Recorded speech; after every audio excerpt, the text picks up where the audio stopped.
What's next for the Seattle Seahawks? Now, I love ranting about my Seattle Seahawks. If you know me or you know this page or you've seen my face somewhere on social media before, I just love to talk Seattle sports. And today I need to talk about what do the Seahawks need to do for the draft? How do they build a contender for the future? And let's appreciate Geno Smith. I think that's also really important too. I tweeted this out a couple days ago, but I think there's a couple simple things the Seahawks need to do to actually just become a contender, to be great for the future. I'm not talking about be 9-8 again. I'm not talking about first or second round exits. I'm talking about potentially being a Super Bowl champion. I think the easy thing to start with is sign Geno Smith. Now, you might be saying he's not going to be the guy that wins you a Super Bowl. Maybe not. But right now, signing Geno Smith at hopefully somewhat of a team-friendly deal. I'm not saying for like $1 million a year. He's going to want 10, 12, 15, whatever it may be. But sign Geno Smith. I think it's important. The way this season went, the way the team rallied around him, the way he rallied around the team, I think it's important to bring him on because a rookie quarterback is going to place us back a year or two. You might draft one late in the draft just to try him out like you did with Russell Wilson, and it worked out great. But for now, you need to sign Geno Smith. Let's take a moment to appreciate what he did. Not only did he take over for Russell Wilson and lead this team to a winning record, a 9-8 record, he also led this team back to the postseason. He made his first Pro Bowl this year. He beat all his former teams this year, led the NFL in completion percentage, and set the Seahawks single-season passing yards record. That's pretty crazy if you think about it. We just had Russell Wilson for 8-9 years, and Geno just broke that record. And of course, he didn't write back. Of course. Like I said, Geno might not be the long-term solution, but for right now, having him for 2-3 years, I actually think is the right move. And if we see a regression, then it is what it is. You go draft a quarterback next year when we probably don't have a good record. But if he doesn't regress and he only gets better with time in the offseason, we're going to be in an extremely good spot. Two simple things we need to do in the draft or in free agency is upgrade at center. I think that's a clear point. I'm not going to sit here and act like a draft analyst expert when it comes to drafting a center in the second or third round. I don't know if that needs to come through free agency or through the draft, but drafting a center or trading for a center or picking up a center in free agency is clearly high on our list. Anytime you can upgrade the offensive line in general, I would say do it, especially for a Seahawks team that's kind of dealt with not a good offensive line for many years, and we saw what that kind of came to fruition. Nothing came to fruition when you had a bad offensive line. And we need to upgrade defensively, probably at the linebacker position. First and foremost, we don't know how long Jordan Brooks is going to be out, but we saw when we had to put in Cody Barton, who's not a bad football player, but he's not a starting linebacker in this league. The Seahawks need upgrades at the linebacker position. And like I said, whether that's through draft or free agency or trades, I'm not sure, but they need to upgrade there. One more piece, which I think you can upgrade anytime in the draft, maybe second, third, fourth round, is try to find another third piece for the receiving core. We have Lockett, we have Metcalf, and we've drafted 50 tight ends over the last 5 years, and we have Noah Fant. We don't need to draft a tight end.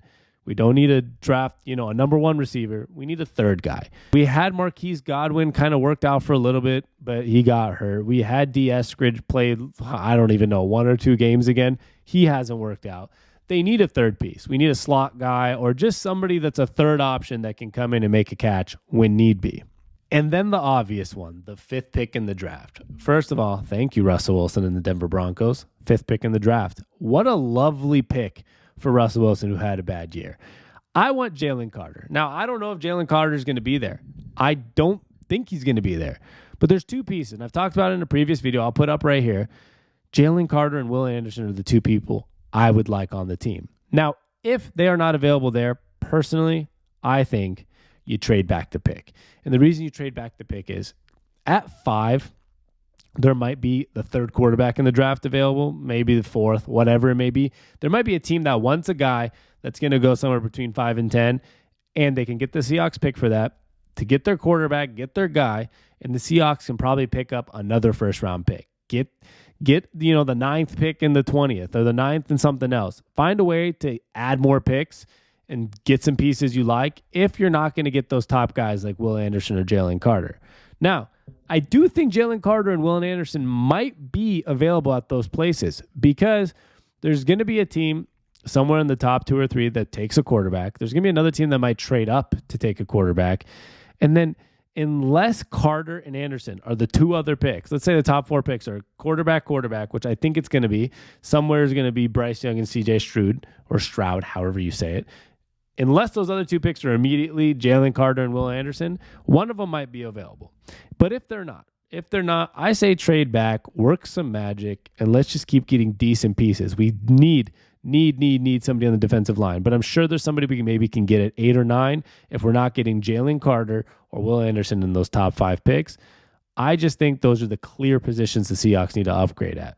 With all of that said, what's next for the Seahawks? What's next is a beautiful future. With the corners we got last year in the draft, with the running back we got in Kenneth Walker, with Abraham Lucas and Charles Cross that we picked up, there's so many good things happening. We're going to get Jamal Adams back, and hopefully, knock on wood, he stays healthy. Him with Quandre Diggs is going to be great for the safety positions. If everybody just improves a tiny bit next year, this team all of a sudden, including Geno Smith, you make this a 10-7 team. And if you get some pieces like a defensive lineman, that's a good rookie, a good piece. You get a third receiver, you upgrade at linebacker, and then, of course, hopefully you upgrade at center. If all those are hits, even 2 or 3 of them are hits, that's a win. That's an upgrade and a win. If Geno Smith's a little better, that might be an upgrade and a win if he just improves over the offseason. We're talking about a team that can quickly go from being a team everyone thought was rebuilding and trading Russell Wilson to a team that wins 10 or 11 games. So I didn't have this hope going into this season, but they proved us or me or whoever believed in them losing games, they proved us wrong. But now it's time to prove us right and show us you're making the right moves in the offseason, and let's come back and let's win 10, 11 games. Let's just do it. I think it's possible. Also, if you want to support our brand, go to the links in the bio. You can sign up to our betting app using our promo code. You can also go get some Seattle sports gear. We have it on our website at sontshop.com, SONTshop.com. Check out all the links in my description to help support and like and subscribe. But at the end of the day, this year was a success. Pete Carroll proved everyone wrong. Geno Smith proved everyone wrong.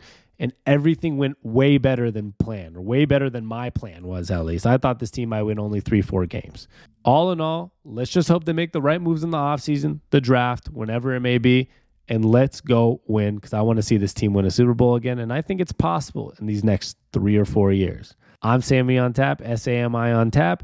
Please like and support. Go check out my other videos. There's Seahawks stuff. There's non-Seahawks stuff. Any support means the world to me, and I appreciate you guys tuning in. Peace.